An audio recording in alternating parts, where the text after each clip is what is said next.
Let's just go live. We'll just go live straight away. We won't bother with the intro. Welcome to Plate Stack Chat, everybody. Here's the lovely, beautiful intro that I'd scripted and prepared earlier for Fee Saghafi and Alex Ferrara, but here they are. Wow, that was tense. Yeah, we need a nice cheers that we got that one out of the way. I don't have Technical difficulty. Yeah, that so this is the third device you've logged on, which is well, we tried my phone, his laptop, my phone again, my laptop, and now we're here. So welcome. And that's all we care about. And they started literally playing. If I don't know if you can see the chat, but they started playing a game while they were waiting. Really? Where do I see the chat? Do I go to comments? Yeah, if you there it is. Oh my gosh, I see you guys. Did you go online more? Can we get the Saghafi's on a larger screen? Ooh. Yes, Jake Chapman. I'm a fan of Jake Chapman. Oh, you're a fan of Jake Chapman? Oh. I don't know who that is, but he's on. He's just in. Yeah, he says he's got a question. I'm worried, to be honest. I don't know what the question is. Oh, they don't want to see the chat. I didn't even realize you could see a chat. So every time I've been on using StreamYard, you've not known. And if I'll go on Savans. I've gone on Savans a couple times, and he'll just come up with like these comments from the chat, and I'm like, where the heck is this chat? Like I can't even see it. And now I know this whole time. I'm so sorry because I might have broken you now. Because now you'll know where it is, and you'll always be able to find it, and it will just really expose. It will haunt you. Yeah, you don't want to know where the chat is. Barkley. I wanted to reach out to Barkley the other day. I wanted to invite him on to talk about his new thing, and then I saw he went on someone else's show to do it, and I was like, oh well, maybe I have to wait, give him a bit of breathing room.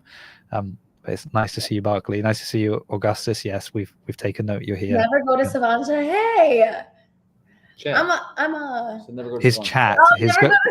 Yeah. So that's chat. There'll be whole other conversations going on while you're on the show. Like they'll be having a. I will say every time I'm on a podcast, everyone is super nice and respectful, which I love. So, that's good. And that's not going to change. That better not change today, everybody. Oh, not on Jason's podcast. No, that would be the weirdest thing, I think. If this was the one where people were suddenly rude and horrible, I'd be like, what? This is the nicest place. One of the things that we talked about when we left Fitfest, we were like, Jason and his wife are so passionate and nice and lovely. It was like, you made it such a great experience, like walking away, like meeting you in person a couple weeks ago. Over a month ago. Yeah, it's been a while, right? I was going to ask you about because I can't remember now. You did your kind of most of your traveling pre-Fitfest, right? Yeah, so it was our first time at Fitfest, first time in London, literally first time in Europe together. We've never actually even like traveled outside of the country together. And yeah, we got back, we did all of our traveling. We hit up central London, and then we went to Birmingham. And it was just awesome. Beautiful Birmingham. How they say it. Did I get it right? And what was that? Oh, what did you say? Sorry? Lovely. I remember you doing that during Fitfest. Just sort of practicing your Englishisms, I guess. We say practice. How was it, your experience there then? Just while we're on the subject. My gosh, it was everything that Dallin, so many of them that went back to Fitfest had gone a second year. So Dallin had already done it the first year. And obviously Dallin and I trained together. He's one of my best friends, but also like training partners here in Jacksonville. And he spoke so highly of Fitfest when I told him that I was invited to go. I didn't get to go to the first year because originally we were going to go, and then just plans changed and we had to kind of navigate just a different program schedule for the season. And anyways, it was everything that he spoke on, and it was just the people, the energy, the camaraderie, the attention to detail, and like all those things. Everyone, it was such a special weekend. It was not so much about competing, but just celebrating, what we could do on the floor, and going against Europe was so fun. I mean, everyone was super enjoyable. Yeah. Oh, good. I'm glad you had a good time. I think it's I still don't think it's understood correctly by people looking out from it. Is it this comment? Yes. Let's go. Looks like a handsome Jason Khalipa. I've never Jake, that's thought my that. dude. Jason Khalipa with a beard? Does Jason Khalipa have beard and mustache too? His hair is like. I feel like he's I pretty. think sometimes, yeah. But yeah. I feel like I don't think he commits to one look forever. Yeah, he changes it. That's true. But Barclays asked this question: what is this book, Power Moves? So these are. This is from an Australian podcast. Actually, let's get book one. So it's Hamish and Andy that are like these. They were radio personalities for a long time and like TV personalities and stuff, and then they do a podcast. They're Australian. And on their show, they used to have people write in with power moves. So they were just kind of things you could do that would give you the edge in social situations. And then they published a book of all the ones that people had written in. But I mean, they're ridiculously like. Flip to a random page. I want to hear one. Enlighten us. Well, okay. So it's like. And they're illustrated as well, which is very nice. So it says like when you're filling up someone's drink, such as water, juice, or wine, fill it up right to the top. They'll have to bend down and sip it like a baby. It's true. The first. How is that a power move though? Because they're like having because it puts you in the Superior? in like the powerful position in the. There was ones like if somebody drops their key, it's like somebody drops their keys and then you turn to them and say, pick those up.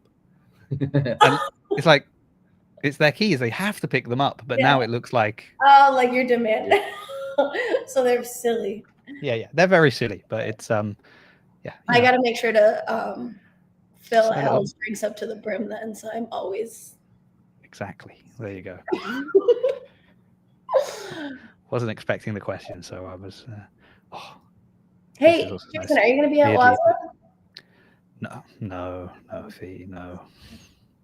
It's we too far away. I feel like there's a lot of fun things that we could chat about because there's so much going on, so much fun season, things to look. I feel like every single month starting now is going to be something. Yeah. It's not stopping. Does Jason need to utilize power moves because he's smaller than the average person? Hey.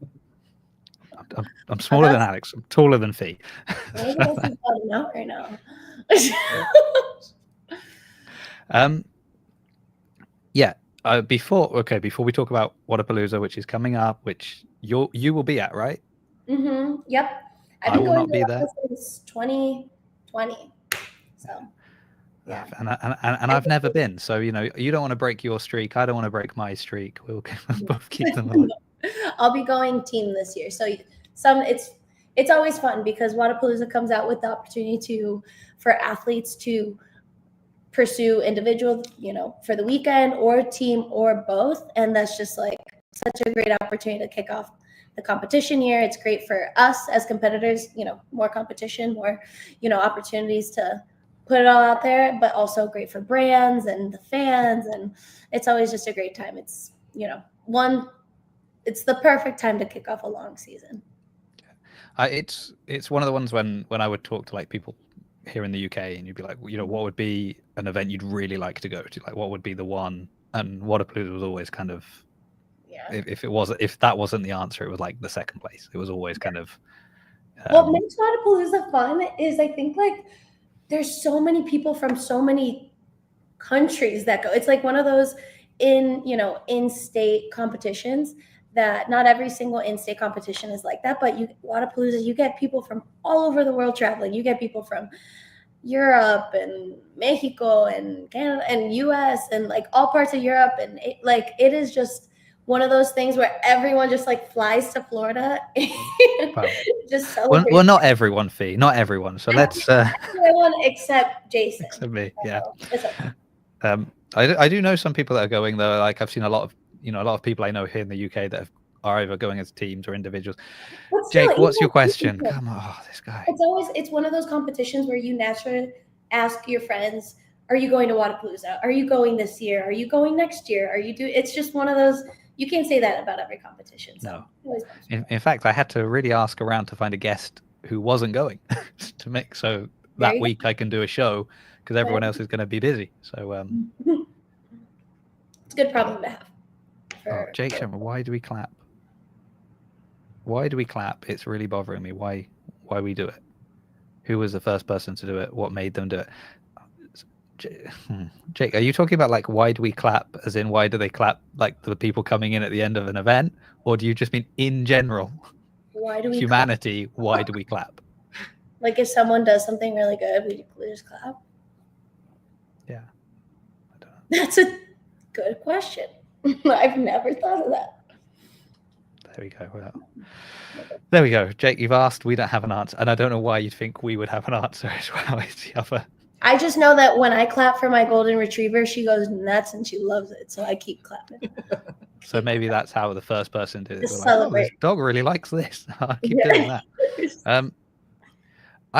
I kind of wanted to take advantage of the fact that you're both on to have a chance to talk about you guys as a couple, though, as well. Before, like Fee is wonderful. I mean, I'm sure the powers that be at Wodapalooza are so happy that you're on, and immediately you want to start pumping like Wodapalooza is the best event. Yeah, everyone should be going there. We love Wodapalooza, and so do our sponsors. And then you can list. Do you want to throw out to any sponsors quickly before we move on from Wodapalooza?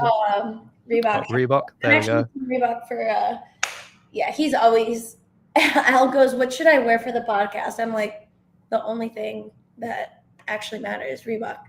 No, I'm going to be representing Team Reebok at Wodapalooza this year. So all the girls we all represent Reebok. So it'll be great. New shoes are coming out, all the fun things. But we're here to, Al doesn't get to come up on podcasts. He's usually either watching me yap away or he's somewhere in the back working.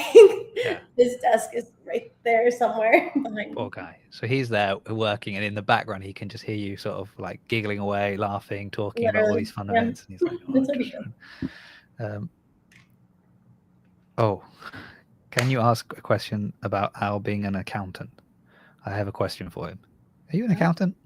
Yeah, I'm a CPA. So a lot of times when Fee tells people that I'm a CPA, they usually come to me with some tax questions or, what can I write off? What can I not write off? And things like that. So I'm a CPA here in the United States. In fact, You're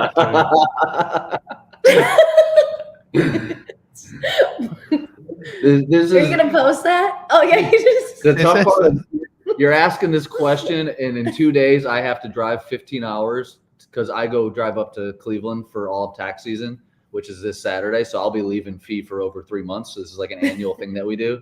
But in that situation, what I would do is compare it to the prior year. And if it's immaterial, I would make an adjustment to probably one of their main cost of goods sold accounts. I mean, look at this. I'm not digging for $4,700. No way. This podcast just turned into an accounting mentor. That's too funny. I wonder if an accounting podcast would get more views than a CrossFit one. Probably not. Probably not. Yeah, people like trying to work out how to hide their thing. I've taken maybe 4 semesters of accounting, and I'm so grateful that there are accountants like Al in this world because I would never be one of them. I think. Well, I mean, we have a very different system here in the UK, like with tax. But I am self-employed, so I do have to do all my own taxes, and I just do them myself. But it's fairly simple because I don't earn very much money, so that makes it easier. But yes. Wow. Okay. Who knew that was coming up? But exciting. That's why we get Al on. We want, I was curious about how you guys met and how this all came to be. But hey, let's talk tax season. That's I mean, how is that? He's leaving you for 3 months. I'll share. Yeah. Yeah. So Fee and I we met through CrossFit. I played football in college with Scott Panchik, and Scott is who she trained with for many, many years. So Scott and I played football together at a small college in Ohio. Oh, the Panchik connection. Who knew? That's how we knew each other for several years. We were both dating different individuals, and we were just friends and acquaintances for time and time. And And then, we had some period of time where we were by ourselves, just good friends, and eventually connected on that relationship. And it's been going on 8 years now. So we would say, CrossFit has impacted us both in a very strong way for different reasons. I joined CrossFit a few days after my father passed away, and it was the best decision I've ever made. The CrossFit community has changed my life and helped me find my best friend.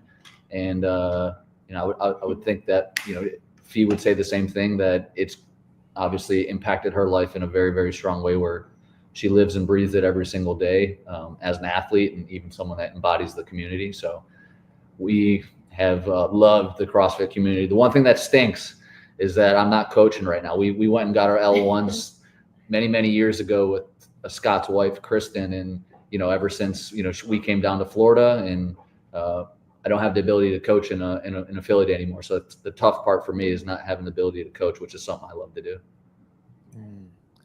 Surely you can leverage. Can't you just coach Fee for a day and then just be like, I coach a games athlete. I coach. Actually, he's gotten the coaches pass a couple times, and we've had some great weekends with Al also as Coach Al. when he's the only person that could be there. So I was going to say, it's got to give you that before even with Matt. So well, competitions can be funny, right? Like with where they want coaches to be, where they don't want coaches to be at times, and sort of limiting access. So having your husband, who's not a coach, he's just Al. He's an accountant. What does he know? What advantage is he possibly going to be able to give us? That knows everything about me and knows how to motivate me and push me. So he's always by my side. You'll usually see Al in competitions everywhere I'm at, except this one, because it is now tax season. So he's got to scoot over north. But usually Al's always in the back, carrying my bags, letting me know when I go, what time to corral, like all those things that, you don't want to stress about nor think of. He takes and then he's also doing the math behind the back at the end of a weekend. Oh, see, that was going to be my question. Does he put the analytical mind to work when it comes to leaderboards? And do you like that though, Fee? Do you want that knowledge? I do. Well, because there are people that are like, oh, I don't even look at the leaderboard. I don't want to know. Or no.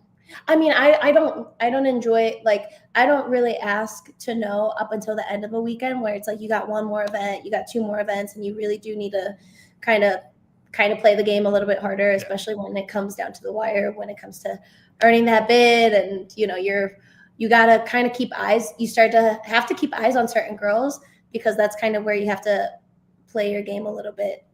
But usually that doesn't happen until like the last event of a weekend, where you're like, okay, now it's important. And then he opens up the spreadsheet. He's like, okay, I've been tracking everything.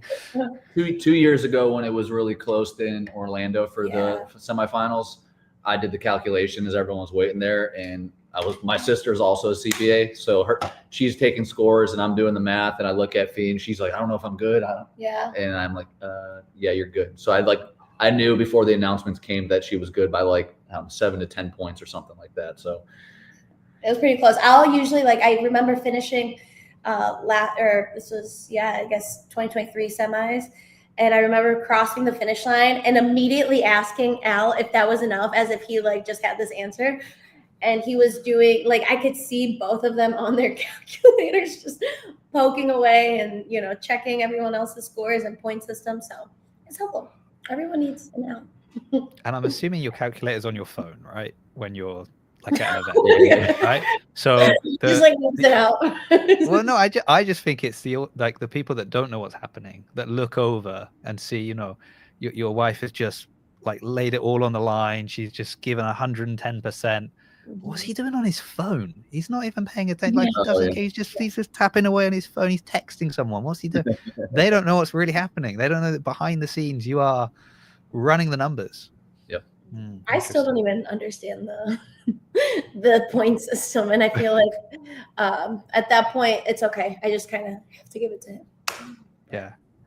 Do you also get involved when Rogue announced their new ranking system, or this one does this and that, and do you kind of run the numbers on all of these things anyway, just to be, well, I guess what is it like the World Fitness Project now? That's the new one, right? People are kind of curious, well, how will all that, or are you just, when she's at an event and she's Yeah, on the field, then I anything care. anything relating to just Fee. So, and you know, if it is going to impact her, then I will. So, but if not, then I'm not. Mm-hmm. I'm doing my typical job back here behind us and serving my clients back in Ohio. Yeah. Okay. Yeah. I mean, we did crash. Barkley just sighed, you know, in relief that that's not another person coming for me with the numbers and stuff. I mean, we just did Crash Crucible back in October. You know, JR Howell puts on an incredible event, and they actually use Z-Score. So that was the first time that, or was it Z-Score, P-Score? What was it? One of those. And that's where, you know, there's a specific formula that you have to input certain data in there, and it's not your typical way that they calculate, you know, at semifinals, open, all that. So that was one where I feel like L was just like, I'll let them just kind of do their thing. But yeah, it's typically what we do. Apparently it is P score now. That's what we've been told. It's so, okay. Yeah, it's P. Yes. It was good. Barkley says he covers the rest of the field besides Fee. So he'll leave you he'll let Al can do that, and then he'll do everybody else, and then you guys can share your working at the end. That's nice. Yeah. Wow, I didn't you know, I had no idea we were going in this direction today with chatting about stuff, because that's the side that I'm like, that's where I leave it to people like Barkley that are very good at running the numbers and knowing the things like that, and I'm much more like it's like when people do kind of predictions of, oh, this is where everyone's going to finish, and it's all based on, well, you know, they finished top 10 here and top 7 there, and then this is it, and it's like got all the data in there to, and I'm much more like, well, I don't know, you know, their cousin had this happen to them the other week, and that's probably upset them emotionally, and I wonder, and I'm more about the stories like of around the people, and so that's really where, whenever I get asked to do like rankings and stuff like that, I just feel kind of out of my depth in that side, because I'm like, well, I don't know. I mean, what you know, how was their breakfast? I don't know how their breakfast was. How can I know? How can I know how they're going to perform? Yeah, I need the human interest. That's important. I agree. Yeah. When can Al and I become friends over numbers? Well, he's here. Any day. After April 15th. Oh, true. Yeah. So that's true. He's got some things. So you've got you're going Team Reebok to Wodapalooza. Who else is on your team? So Linda Kiesman and Elisa Fuliano. So they're coming over from Europe, and they're just amazing girls. Actually, they both just competed at Dubai. They have both been to the games. You know, Linda, I think it was her first or second year last year. Lisa's multiple games athlete, incredible people, incredible women, strong, powerful. And I ended up reaching out to them, actually Lisa originally, and I was just originally like, hey, do you want to go in on team? Like, I knew that she's Team Reebok, and we were kind of chatting, like building a team, and she was the first person to kind of initiate with a yes. You know, usually you kind of start throwing it out there pretty early. And then eventually she had told me about Linda. She's available. She's interested. She's a Reebok girl. And we're just like, and I know Linda from visiting Alexis down at up in Georgia at TTT, right, training Think Tank. So she's also a training Think Tank athlete. And I've met her, and I've met Elise. And so, I mean, the connection was already there, and just kind of, it was just a comfortable fit. So like, yeah, that's perfect. Exactly. Which is kind of what you want for like your Wodapalooza, because it is, you know, you want to have a good time. You want to have, you know, most people are doing it with their friends, right? That's kind of how you want to, want to do it. Especially a weekend, like we really don't get we don't get a lot of days to practice events. So you definitely want to, you know, the goal is to pick, you know, teammates that you have great communication with already, you enjoy each other, you know, through the good and bad, and like there's a little bit of a relationship, a friendship there. So, I mean, I'm so excited. I mean, those girls are incredible. So it'll be our first time like coming, like we're all individual athletes. So it's always a great time to take individual competitors, put them together, and just see how we could show up. So I'm very confident that we could do very well. I'm excited. Very confident. I heard that. Write that down, people. Very confident that they can do very well. Yeah. Well, I mean, I think like Elise is always defying the odds anyway. I remember I was at Strength and Depth when she qualified for the games her first year. Oh, really? And she qualified in 5th, I think, and like it was the final spot. What year was that? Was that 21? Yeah, probably. Yeah, because she's gone twice or 3 times now. I think it was her 3rd year, maybe. I think 3. Because I remember when she qualified, it being like, well, Mm-hmm. you know, we're never going to see, and going to the games and it kind of being considered by a lot of people like, we'll never see this person again. Sort of, you know, this is it, and especially because she had like health issues and things that she was dealing with, and then but obviously she did okay at the games, and then she's managed to go back and improve year on year, and she's doing incredibly well, and like Italians love it when one of their people is doing well in a sport, they go mad for that sport. So like the effect that getting someone to the games has on like the larger CrossFit community in Italy is like it's crazy, because they love it when one of their own makes it, sort of thing. I know Italians are they're like, well, Al's Italian, but there's like Mexicans, like we're just very passionate. We're very passionate for the people that represent, our roots and our blood, and that's cool. When I think of Italian, Elisa Fuliano is top notch. Athlete in the game now, and she's proven that for the last year. So I'm excited to be alongside those 2 women. Yeah. Now we just need Enrico Zanoni to make it on the men's side, and then you've got representation on both parts of the field. That'd be great. What else have you got planned this year besides Wodapalooza? Oh, well, look at this. Guest star Winnie.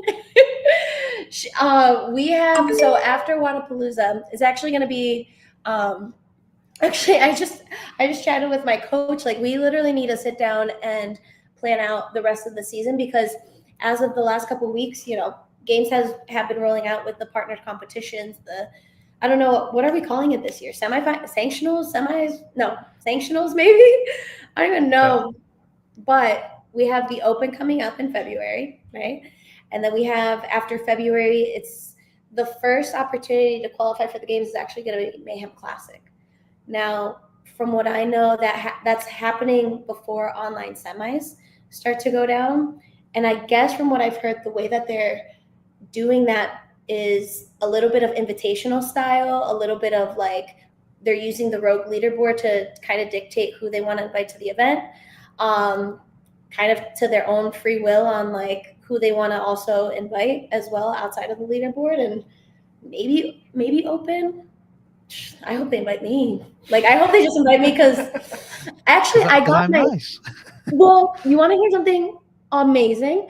Al just sent me a picture. I'm about to post it on my Instagram because it's such a good throwback. But I did Mayhem Classic years ago in 2020, and it was the second year I was pursuing, trying to make it back to the CrossFit Games, and I actually earned my 2nd consecutive bid to the CrossFit Games at Mayhem Classic in 2020. And I think it would just be super nostalgic to go back and throw down and fight for it again. And I just love the way you're like, I hope they invite me. Maybe if I put out a really interesting post about the history that I personally have with the games and the Mayhem Classic, and what a story that people could follow. Could you imagine? Yes. I'm just thinking about what an incredible story. Why not go for it? If it works, it works. At this point, Mayhem has a special place in my heart. I feel like I started with getting to know them just through Scott, training with Scott. He went from individual to pursuing team with Rich Roney, Asia. Yeah, because he was that year when they didn't go, right? So that was. And they had qualified through Wodapalooza. I think that was like because they won that event, and that was also at the time that was like the sanctional year, right? So Wodapalooza was the first sanctional out of the year. They qualified there. I had qualified through the Mayhem Classic. I actually was on Mayhem Independence that also qualified out of that year. And I feel like my friendship and relationship with them stems back for 5 years now. They're just great people. And I just went up to Cookeville this last week, and I visited some great friends, and and everyone there Cook just them all homemade cookies. I was like, hey, Yeah. you know, if you invite me for any competitions, I always bring this kind of stuff with me. And you know, Al said he'd do your taxes. I think that's what he said. Yes, please, anything. No. So that's kind of what we're looking into. And then, you know, online affiliate semis goes down, you know, we're going to give our heart and soul out on the online. And then my goal is to qualify as quickly and as fast as possible when it comes to the rest of the season, because I mean, there's so many dates that I can't even remember, but after that, it's a laundry list of potential places. There's there's a sanctional or semi in Knoxville, specific to the East region. So then depending on how you do, you know, in your open and online semis, then they invite you there, or you earn your place there, and the list goes on. There's something in Texas, there's one in NorCal. So we got some planning to do. Do you like this as an athlete? Do you like there being different opportunities? Do you prefer it streamlined and it's being like putting all your eggs basically in one basket and saying like, you know, this is the one route to the games, and if you mess up at any point, that's it, you're out? Like, how do you? 'Cause I think everyone's got opinions, but I'd like to know your opinion and kind of how you view the new season. Yeah, I personally, I love the more opportunities I could get to compete. For me, the better. It's great for me as a competitor. It's great for me for just the chances to qualify versus you train all year just to try to earn something for 3 days. And it's almost, you know, what it typically is you either earn it at semifinals or the rest of your game season is now over. And now you have to kind of look towards another way to compete. It's not the games, it's not at the highest caliber, but so it's really cool to just have those different points in the season where there's multiple opportunities. And I think there's a lot of sports that also kind of run their seasons like that. It's not just a one-time deal, this is it, or you're done. So I really like that opportunity. And for me, it's always been something that it's always hard to kind of end your season in May. And then you have the rest of the year to try to kind of do your job. You know, World Fitness Project is another great opportunity outside of the game season that we're just learning about, and great earning potential. Again, great stories to like continue to pursue, you know, athletes. And so for me personally, I like more opportunities. Now, the only thing that I would love more is like having the details early, like having them early versus like, you know, last minute where we have all these questions and all the information is just starting to come out versus, you know, maybe a couple months ago when you are in your off season, you could plan your in season a little bit better. You could plan your training, and that would be my only thing, but I'm excited. I'm hoping to take every opportunity I can get. And I think with all of these things as well, whenever there's like, you know, we always hear about leaks and we always hear kind of people being, oh, actually, we've heard it's this much money, or we've heard it's going to function this way, we've heard it's going to be this date. And, you know, there's the side where you're like, well, interesting, somebody's leaking this to, you know, people that can put that information out to a degree or speculate upon it. But it always means there's people probably that do know, that are, you know, you're saying like, oh, I'd like to be able to plan ahead and really know what it, and potentially there are people that have access to that information because of, you know, if media people learn about it, you've got to imagine that athletes can learn about it, right? Like that it's impossible that one will hear something and no other athlete has heard about it. So sometimes you do think like, yeah, just put it out there, just tell people. Like, I don't know why, like, what are you, it's not like, day, you know, it would be nice to know all those things, just kind of like peace of mind, but at the end of the day, it doesn't really change the end goal, right? My goal is to, no matter where I go to compete, my goal is to always be at the top and be qualifying and like no question make it back to the games. Whether every single year changes, you know, on how to get there, the goal is still to get there. And like where I've been, I feel like the last 5 years, every year has been maybe slightly different, but it doesn't, for me, it doesn't change the fact on like how I attack my job and what I do every single day. Wow, very good. That's what we like to hear. Now ask Al, is that true? Actually, I mean, how is it for you though? Because this is a genuine question I have now. Is for you, is it better that there are more opportunities for Fee? I guess it's hard to not say this in like a negative way now, so I'm going to try and frame it in a good way. But what I mean is, let's say it's a season where there is just, you know, quarters, semis, the games. Mm-hmm. Unfortunately, Fee goes out at semifinals. Now you're in a position to be like, right, okay, you know, this year isn't the year. Let's you know, offer some comfort, some like, you know, console her, and then, right, what's the plan for the rest of the season? How do you want to use the fitness that you haven't been able to utilize at the games? Okay, there's this event, we can move on. Like, and that's not an easy situation, right? And you know, and she's upset and you're upset because she's upset. So that's like scenario A. Then scenario B is this qualifier didn't work, but don't worry, there's another option. So now, like, okay, we're going to go to the next one. Oh no, that's not what. Okay, now we're going to go to, and there's always that hope, but maybe if, you know, twice it doesn't work out, and then maybe the third one it will, but you don't know this yet because that's future, right? Mm-hmm. Now, like twice you've had to go through. We thought this was it. So for you, the different seasons, like, will that have an impact on you, on kind of in your role as a support system for her? I would say no. I mean, the one thing we're trying to implement more of, which I'm happy we did in London, is, you know, she has the opportunity to travel, which is a blessing for us because years from now we might not be able to travel as much as we do. And going and enjoying those places together as a married couple before or after is very, very important for us. And we did that in London, and that's why we said our trip to Europe was like one of our favorite trips we've ever had. CrossFit changes every year, so I'm just like, what the hell's going on every single year? So, but for her, you know, we were both very positive and optimistic, but I'm also the numbers person. And when I see stuff like, oh, they're cutting back the number of games athletes, and Fee is typically a bubble athlete for the games, like, I'm always like, okay, what does she need to do? Can you go to this one? Because there's a less stacked field. Like I think of that stuff all the time. And I, as the husband, need to know some of those things she doesn't like for me to share when it comes to stuff like that, because, you know, she just wants eyes on the competition, which is most important, give my best foot forward. But to me, I try to play the game of like, what's going to present the best opportunity for you from a numbers standpoint. Right. So, it's a balancing act. I think more opportunities to travel is awesome, because it almost reminds me of like, it's like football. Like I played college football. It's a short term. You lose, you fall off the horse, you get back up. You fall off, you get back up. If that's the case, then, you know, if the cards don't align, you're still learning through that process. You're still growing in what you call failures. And I think that's one thing that's allowed her to have such longevity in the sport. Is it's a roller coaster, just like life. And she's proven that in sport.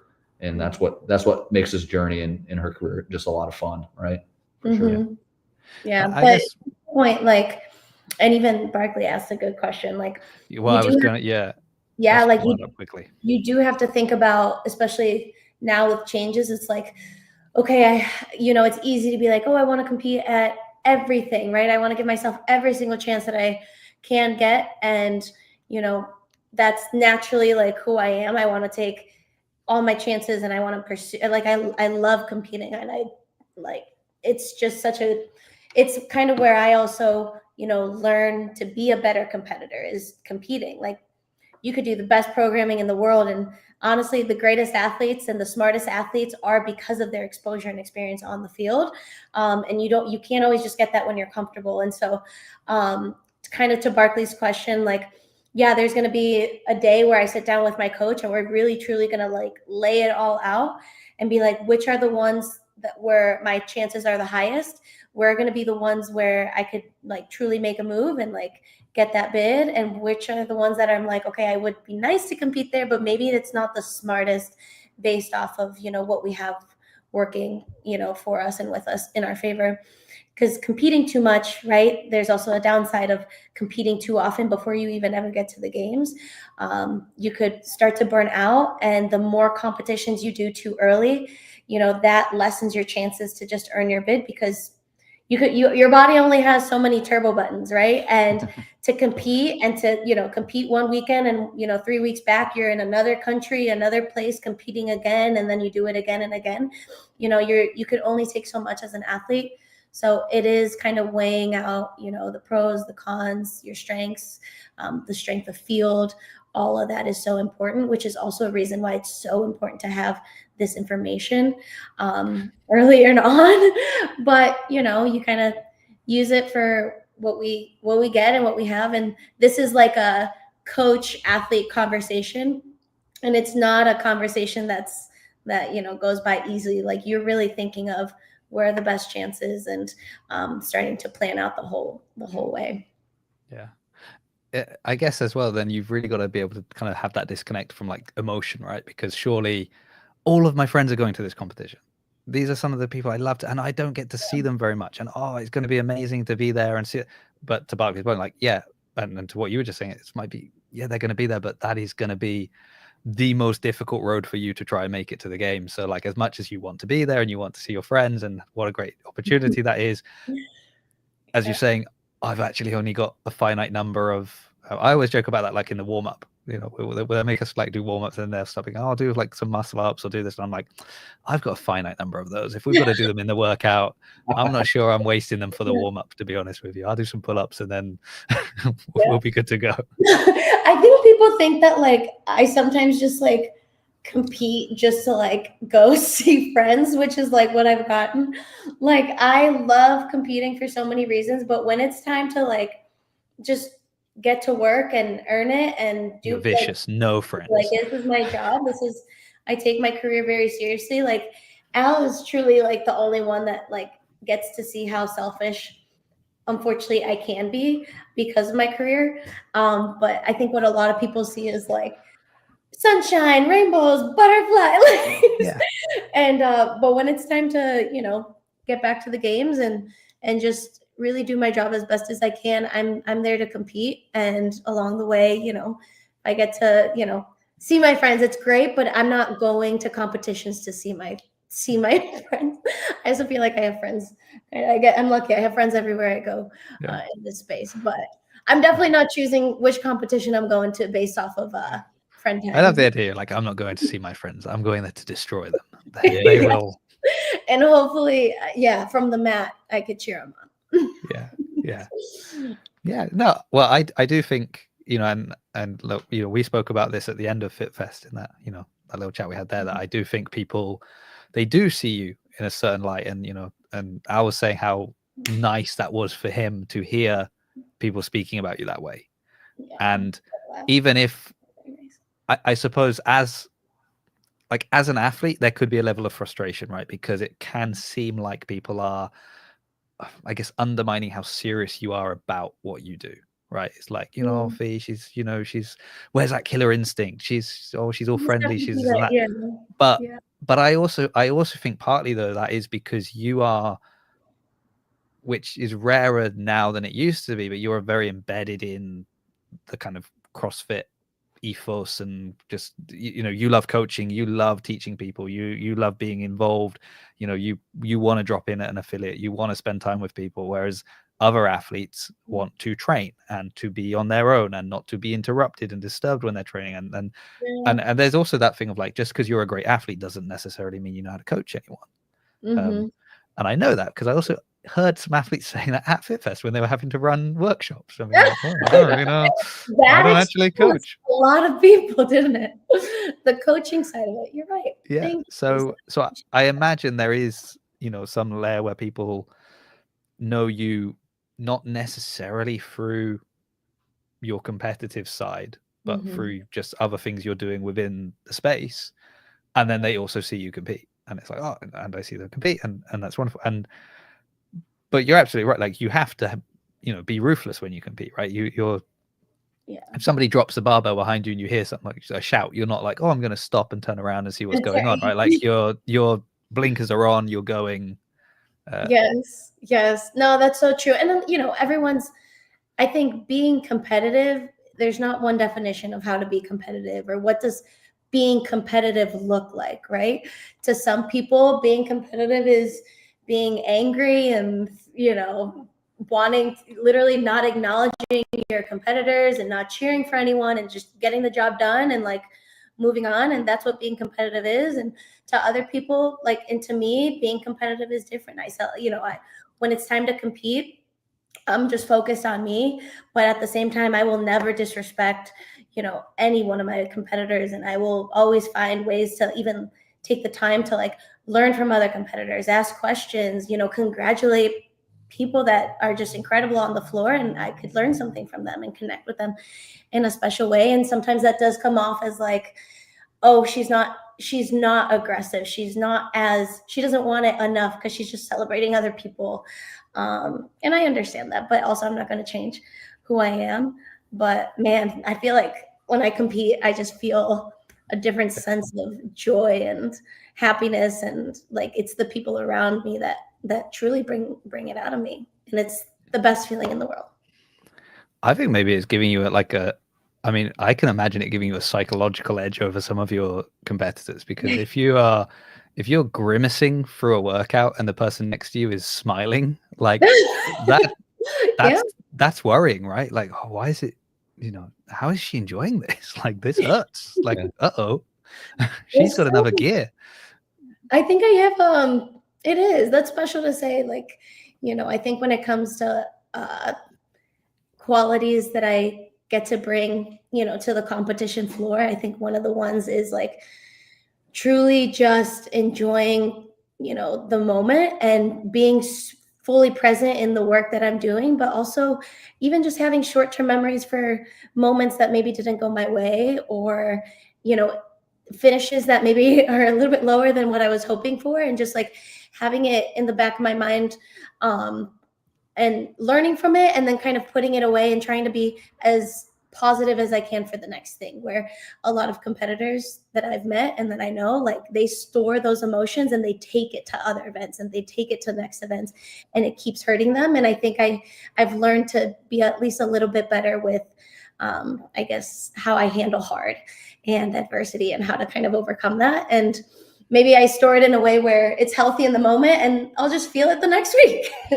But I do enjoy kind of just learning a little bit more about myself also through hard competition. Yeah. I mean, it's also because it's like, obviously in the moment, it's everything, right? Like, while you're doing it now, like, you're saying like, this year, my goal is to go to the games. Like, that's all consuming, right? Like, most people have goals throughout the year. They're going to be like so many different little goals, and their little personal kind of things with regards to maybe their kids at school, or their, something they want to achieve in their workplace, or maybe their own fitness levels. But like, when you're an athlete and you're like, I've got this goal and it is this kind of massive thing, it consumes you, right? Yeah. But in the grand scheme of things, when you're looking at like life as a whole and over the next, 50 years, it's a snapshot, right? It's a brief window of time you've got where this could be your main focus. So then what's going to happen after that? And like, if you're someone who has just been miserable while competing this whole time because it's all about, you're not enjoying the process, it's you're angry all the time, you're taking that pain and you're channeling that pain, and that's what's pushing you through. It's like, great. And maybe it will help you achieve, congratulations, you got 10th instead of 15th because you channel that anger. But I do wonder, kind of down the line, do you look back on those years competing and be like, oh, actually, I missed so much of what I could have enjoyed there, or, the experiences, or even I always think, I always think, especially with CrossFit, and maybe down the line it's going to be different, because if, there are more earning opportunities, and fitness racing in whatever form it takes on allows people to really, have careers as athletes. But currently you have to be athlete / influencer, right? Like, that's how they, people are funding things. Yeah. So we've got to like you. Like, we have to like either you've got to be amazing and be like finishing top 5 all the time, and you're just so good an athlete, it doesn't matter what your personality's like because you're so good, or people have to be drawn to you. They have to like you for some reason.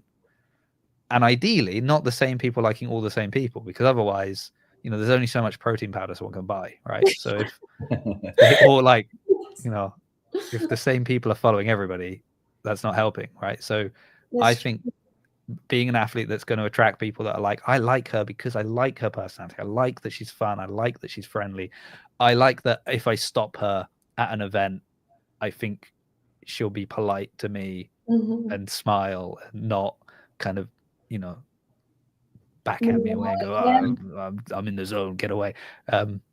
So I think the sport needs all of it. And you fulfill an interesting role, and as I was saying earlier, I think the fact that you're so or maybe the fact that you're like this and you're embedded in the community in other ways is probably not a coincidence. Yeah. Thank Those you. things lead to each other. Yeah, that's beautiful. Like, I actually was just thinking about this today before hopping on. I don't know what made me think of it, but maybe I was just thinking about the season. But it's crazy. It's like you know, in a sport of fitness, you're never off. There's no month, at least for me, there's no month or two that I just completely turn it off. Like, at some point you're still developing, whether you're recovering, healing, still training in some capacity. But you take 365 days out of the year that essentially we're doing something to pursue our goals and our career. But really, how many days do we actually compete? And it's crazy to look back. It's like there's 365 days out of the year. And for me, I think I competed maybe 9 full days last year, like full competition days, maybe 9. And it's almost like if everything that I do is just to have a special moment during maybe 9 total days out of 365, then it's like I'm truly not enjoying, what I'm actually pursuing. And that's kind of like a sad thing to think about, right? And so it really just shows, as an athlete professionally, or as a CPA, or as a teacher, or as a whatever, it is that you do, like how important it is to, stay in pursuit of what you love, but you're doing it because you love it with a passion, regardless of the outcome, whether you get the promotion, you get the higher salary, you make it to the CrossFit Games. And then I think I've been able to do this sport as long as I have. I've not qualified more times than I have qualified. And, I still pursue it very intensely. And I feel like every year. I think that's true for most people, though. It's true for most people, but still, like, I think a lot of people, there've been people that truly ask me, like, what keeps you in it, right? There comes a point to some people that you're like, maybe it's just not for me, so I'll redirect and I'll pivot. And some people that I've met are incredible. They just keep pursuing on. And it's one of those things that I do it because I'm so passionate about it, not because I keep getting it right every single year. So here's a question for you. This I'm interested to know what you think about this. And also, Barclays asked a nice question about if you appreciate the physical or mental growth more. That's a more mature question. My question is, do you think people know how fit you actually are in general? No, I don't think so. So because the times that I have been cut from the games both years, but there's just so much to show that when you get your cut, or when you aren't able to pursue a full weekend or as many opportunities as you like, I don't think people really know the big picture of what I can do. Do you think, like, and when I'm speaking generally now, not all not like, if I go to my affiliate, the majority of people there, they know nothing about the CrossFit Games. They don't follow the sport of CrossFit they go there because they've realized it gets them fit. So I'm not talking about those people. I'm talking about people that are going to competitions at the weekend, maybe going to some of the bigger ones. Maybe they're going to like Wodapalooza and doing one of the other divisions, things like that. Do you think the majority of these people really know how fit like semi-final athletes are? Not a clue. And you know why? Would you agree with that statement? I would agree. Yeah. There is so much that we do in training.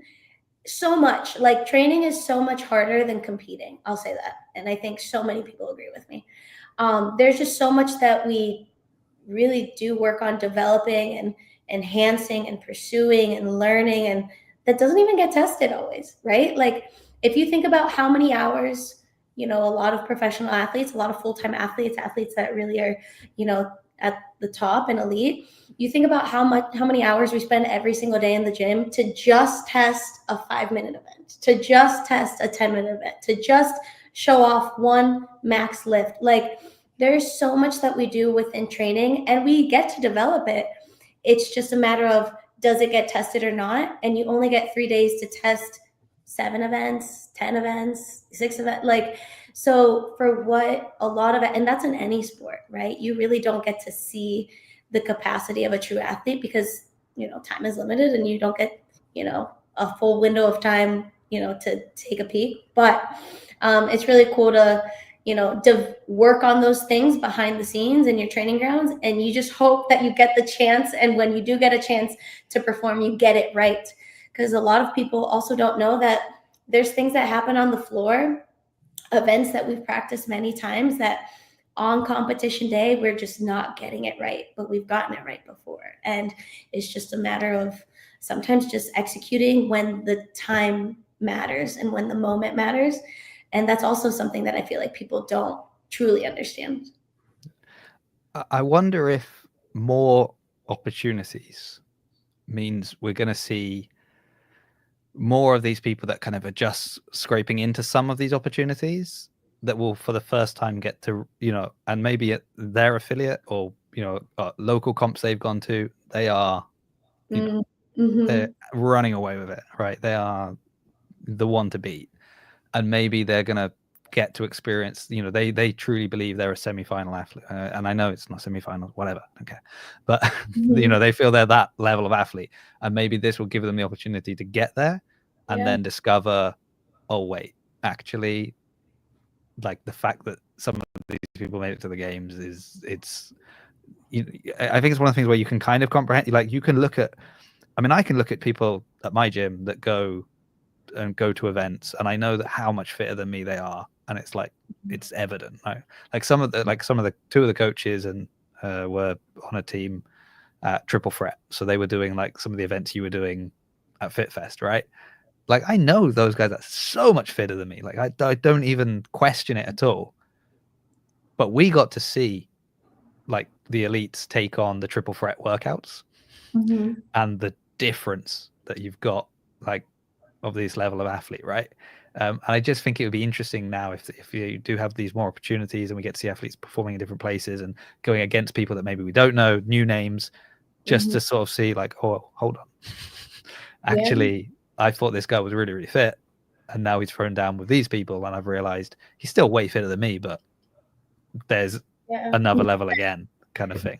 Different levels, different perspective. Like, it's also going to be great for, I think, the sport in general, not just, athlete opportunity professionally, as careers, but also I think it can over time, like, truly enhance training programs, education, like how to fully prepare for maybe different elements of fitness that you can't just go back to the history of the CrossFit Games. Like new elements of fitness are going to start to develop, and you're not going to get that just inside a gym. You're going to get that with competitions coming up, new individuals taking on programming, with WFP. I'm excited to see the style of WFP. I don't know what that's going to look like, but I think Rogue set a great example. Like Rogue makes itself very different from any other competition, the way that they program, the way that they style their weekend, the different strongman implements. Like those are things that you can't just go back to the CrossFit Open and like, oh, I could prepare for these things because I know what to expect. And so every new competition and opportunity that comes up also brings on that opportunity for coaches to develop training programs, athletes to become smarter athletes, the whole system to just become a smarter system. And it'll be cool. I mean, in 5 years, the fitness that we see now is going to be blown out of the water in five more years. And it's crazy because what we see now is incredible. And that's kind of just the nature of a sport developing. Yeah. And then Al could run the numbers on it all, and we'll and then Al will still be running. That's true. And then there'll be so much demand he'll get to coach again. Yes, it never ends. I do think the more, I'm very much like the more stuff going on, the better. Yeah. Ideally as well, like naively maybe. I do think there are people that will just hear CrossFit and think they know what that means and they're not interested, right? So CrossFit, that's not for me. I've heard about that thing, I don't care. But maybe one of these other things catches their eye, and so they're like, oh, I look into that, that's cool, that's great. And the majority of these other events, well, they're sports events. They don't have training for it. So like, oh, I want to do, World Fitness Project, I want to do that, I want to be really good at it. Oh, where can I train? Well, you know where you could train? This CrossFit box would probably be the ideal place for you to train to get good at that. So I think all of these other things can bleed into bolstering, training. I mean, personally as well, I would just rather people were exercising. So even if they go to a gym that has a functional fitness space, even though they're not doing CrossFit, I would, I would question maybe sometimes how good the place is, but at least they're moving. And then maybe, down the line, they might be like, actually, I want to go to an affiliate. Great. That's wonderful. But I just think the more fitness that's out there and the more people are exposed to it, the more likely they are to actually then go and start doing something themselves. So I don't necessarily look at all of these things as competing with each other. I kind of think, great, just more opportunities. There's more, if you've got someone who's like, I don't want to go to the, I'm upset with CrossFit, I don't want to go to the games, I don't want to do the CrossFit season anymore, I'm going to go and do this. Great, good, go do that. Opens up another spot for somebody else to come through and do CrossFit. And like it, I wonder if down the line we'll see, athletes we knew very well that now they stick to one or the other. Like, actually, I'm focusing mostly on this, I'm focusing mostly on that. And for me, sitting here at home watching it, I can be like, oh, great, this weekend I'm going to watch this event, and next weekend I'm going to watch that event. Brilliant. Yeah, that's the hardest part, I think, like, because I'm, my focus is obviously the game season, but also WFP came out with that opportunity. So immediately I'm also looking to, how I could thread that through. How can I get, I want to qualify for WFP. I want to compete with those girls. I want to be there too. Because they're your friends, right? That's why you want to compete with them, because they're your good friends and you just want to go and spend time with your friends. Right. No, my friends, my friends that are extremely fit that I want to throw down against and beat, as well as they want to beat me. No, and it's one of those things too, where it's like all these opportunities are so great. It's such a great problem to have, when it comes to like, okay, which one now can I pick, versus like, I only get one or two chances. Now I have, a handful to truly plan for and prepare for. And you can't peak all year long. You can't peak for the games, and you can't peak for WAZA and the Open and semis and the games and WFP. Like, so truly it allows, for people to grasp onto the main goals and pursue it well and do it in a way that makes sense to them. And maybe some years look different than other years. And at the end of the day, you're still pursuing, your career as an athlete. And it's like, it all goes back to, as an athlete, how you want to develop, where do you see yourself in your career, how you want to kind of take that on with your coach. And I think I'm excited to see what this year turns out to be. I'm really hoping the best for the new layout and the new opportunities and new faces. There's going to be new faces that we've never heard of before that are just making names for themselves, new stories. I mean, everyone wants to connect with more athletes, at least, fans. I know fans want to connect more and they want to know more and they want to hear more stories through the years and through the season. So it'll be fun to see how it all just rolls out. Well, I mean, that would be good for me. It's more guests. What good for you, Jason? More guests. I can have them on. I mean, I was thinking when you were saying about peaking all through the season, I was like, some of us don't peak once in the season, so that's already, impressive that you do any times. Yeah. We peak for the Open. Yes. Yeah, actually, you're right. Actually, I think the Open fixed me last year. I'd gotten like really ill before, and I'd come back training, and I just couldn't get over it. And then I think there was something about going like extremely hard, like on a Friday, and then kind of quite light training through the rest of the week, and then going really hard again on the next week. That just suddenly I got my lungs back. I was like, oh, I can breathe again. Like, I don't know what happened. So it was, odd. You should share that, and maybe more people will sign up for it. Hey, well, our affiliate is always like, it's always one of the the top in the UK, and actually like does pretty well on the global leaderboard considering the size of Bath. So they drive the Open down here big time. Yeah. So yes. Well, we appreciate that. That's awesome. Although I have a question about this, and maybe Al can weigh in on this because he's a numbers guy. I'm scared. Well, I mean, how much does money come into play with all of this at the end of the day? This is the only other thing I think is like currently that title, like CrossFit champion, CrossFit Games. It's like there's that title has so much merit, right? Like that's such a big thing. But at a certain point, people are gonna be like, well, who cares? I don't really care what name is on the check if the check is 6 times as big, right? Like at a certain point, where does money factor in where people are like, oh, I've got to make decisions. This one's more money. Like that's it. Do you think the kind of prestige of certain events will ever be enough to carry them, or will just money win out and you just get somebody come in and be like, here's all the money, we're going to fund this event and it's going to be the biggest thing financially, and athletes will abandon one thing for that? I don't know. I mean, I'm happy to speak on it. It's the same in our profession as well. It's like you get to the end of the year. Do you want a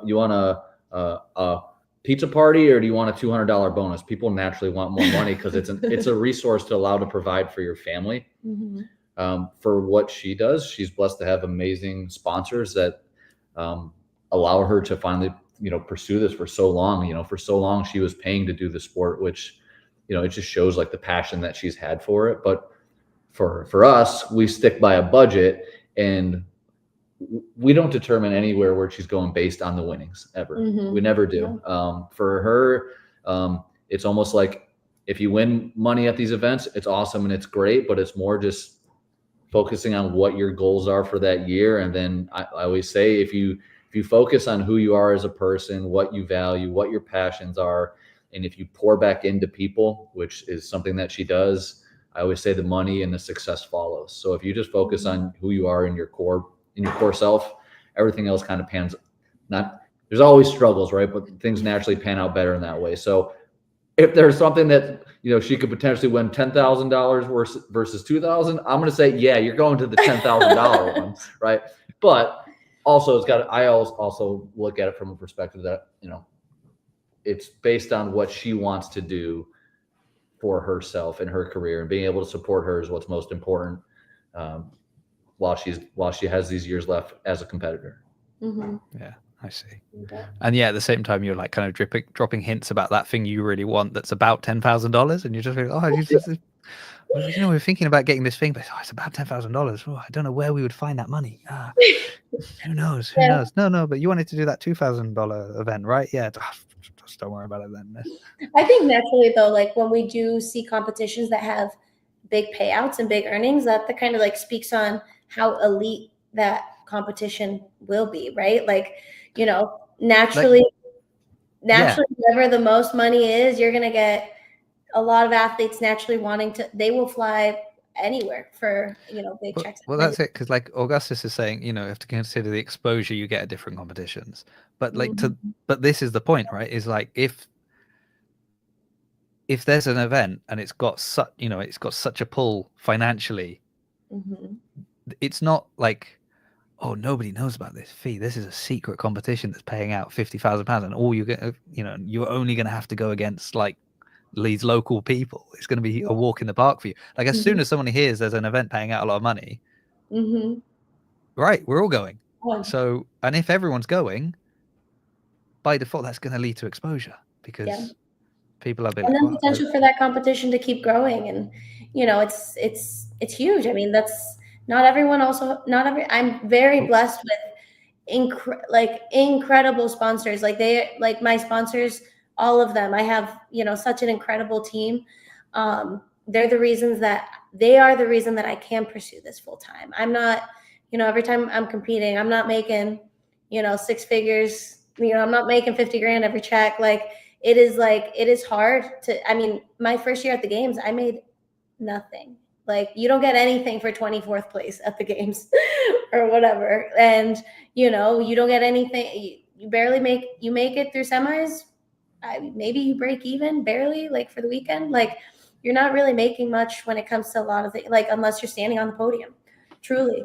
You know, from there you get the big checks, you get incentive bonuses. So really my career is truly the reason that I'm able to pursue it is because of my sponsors.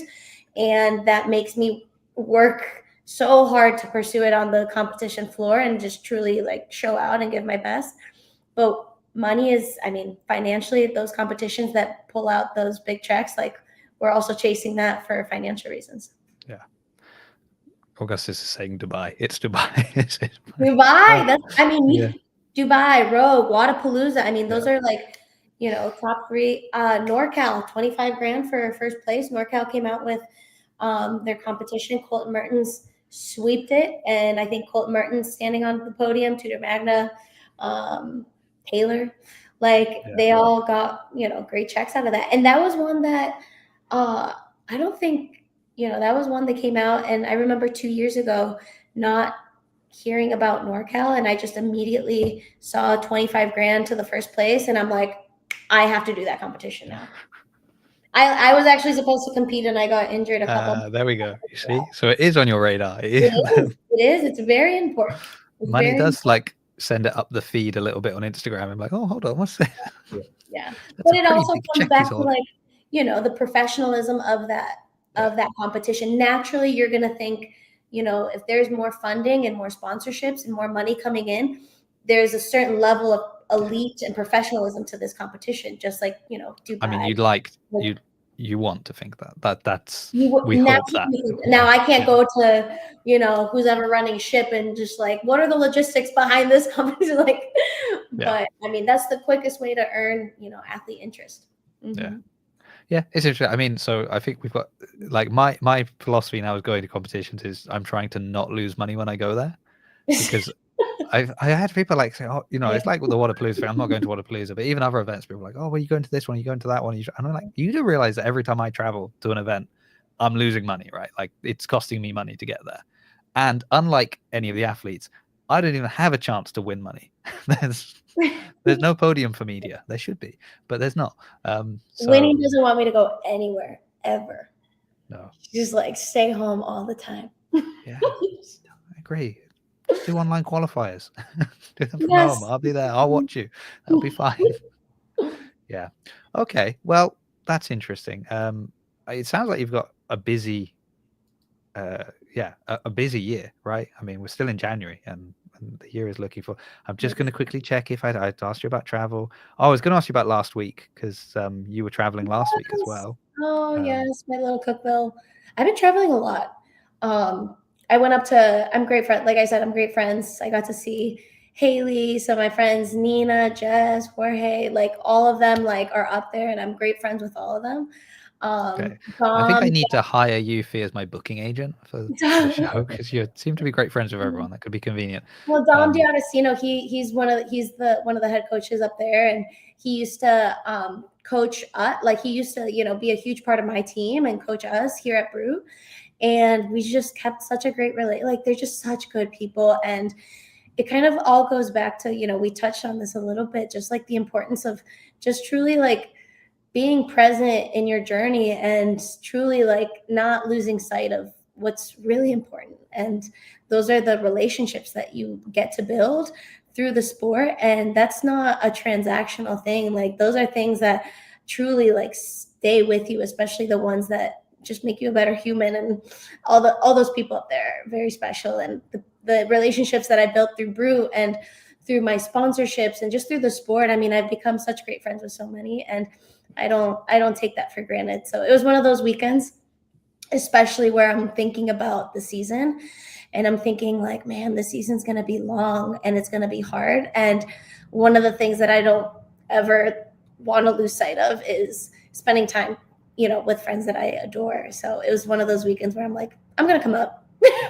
I'm coming up, whether you like it or not. I'm going to come up. Talking about these friends again, Fee. We've talked about this. You've got to eliminate this word, friend. What's going on? You can't have all these friends. Oh. I got to crash with Haley. We got to catch up. We got to connect through like our faith, and it was just wonderful. I mean, I left feeling so grateful, and kind of, it's sometimes you just need one of those moments, a little change in scenery to just fire you up, fill your cup, and have a great start to the year.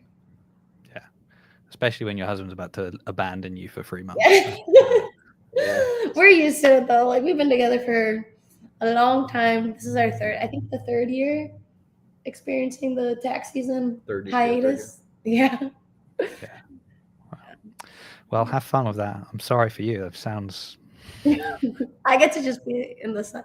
No, we get to, honestly, what it comes down to, it happens to be that obviously tax season is during a very busy time of the CrossFit season. So as much as the distance is hard, like, he gets to, be the leader that he needs to be for his firm. And I get to work my butt off and grind and pursue what I need to pursue here. And we both individually know that when we're home, when we're doing our thing, we are pouring every, heart, ounce, and soul of everything we got into this. So, and then it kind of makes the 3 months go by pretty fast.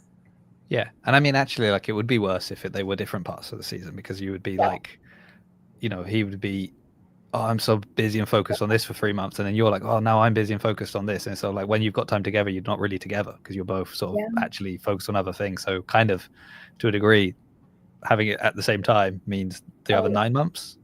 Great. Yeah, this would be very hard if we had to deal with this, like, during the most stressful time of the year, which is obviously coming up. Oh man, you got to bring that up. I'm about to be crying on Saturday when I leave Winnie. I just feel bad for Winnie. Oh, I said I am going to cry like a big old baby seeing Al and our daughter Winnie separate for 3 months. Like, it's not even sad for us. We're just like, okay, it's just like part of the gig. Seeing his relationship with our golden retriever is just like the most precious thing.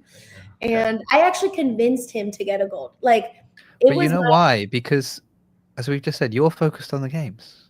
You've got something to distract you. Yeah. When he's not going to the games, no, you're focused on the games. That's right. Well, maybe that's the problem. That's we got to be the problem. She's 10 months, and we decided to get her actually like 2 weeks before semifinals. I think it was like 2 weeks before semis. We got like an 10-week-old puppy. Wow. And it was like one of those things where I convinced Al, I was like, Al, this is like a moment where maybe never going to get this opportunity ever again. Like, our first dog, she's going to change our lives. And at first it was a no. And then it was like, okay, we're doing this. And we get her, and 2 weeks out from semis, I'm like, okay, I need to get my sleep though.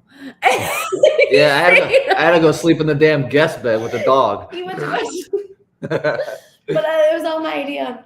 And he like just took like the brunt of, the puppy stage. Like training it to go outside and things like that. So to elaborate on that, CrossFit, to the spouses out there, cheers to you, because it is a very challenging thing as a spouse. It's a very selfish sport. I wouldn't change it for the world, but it can be very challenging if you don't have good communication with your spouse. It's tough because there's all my time that I'm typically taking off for my job, it's to support her, and her, it's not like necessarily it's vacation, right? But you're supporting her. You got to sleep in a room with the dog. She needs her 9 to 10 hours of sleep. And it's tough, but those are some of the tough conversations that we have to have pretty often, because there's times where I can get frustrated because, CrossFit is a selfish sport, especially as an individual athlete. Yeah. We hear that quite a lot about how selfish it is and how selfish you have to be to excel. But you also see that those that do really well very often have a strong support system and more often than not, it's a spouse, right? Like, or a spouse or a significant other that is it's to the point that, like, who they are, even though they don't compete. Like, who they are, and they're somehow very fundamentally involved in that person's life and CrossFit. And it's not selfish as a person; it's just selfish as the athlete, right? It's I mean, we've said this. Like, Fee's always smiling; she's always happy to do that. But when it's like tomorrow, next week, I'm going out on the competition floor, and people are watching me, and my sponsors are watching me, and they expect something from me, and the people that followed my career are watching me, and there will be a live stream, and people on YouTube will be going about all the stuff they see. Yes. Oh yeah. I need to sleep so that I can go there and do my best. Like that's, and that's not like at that point. That's why like the end of the conversation, to, right? Really have an incredible husband, girlfriend, boyfriend, team. That's what truly when we win, when we do well, when we have wins on the floor or incredible success that we get to share with fans publicly. It's not ours.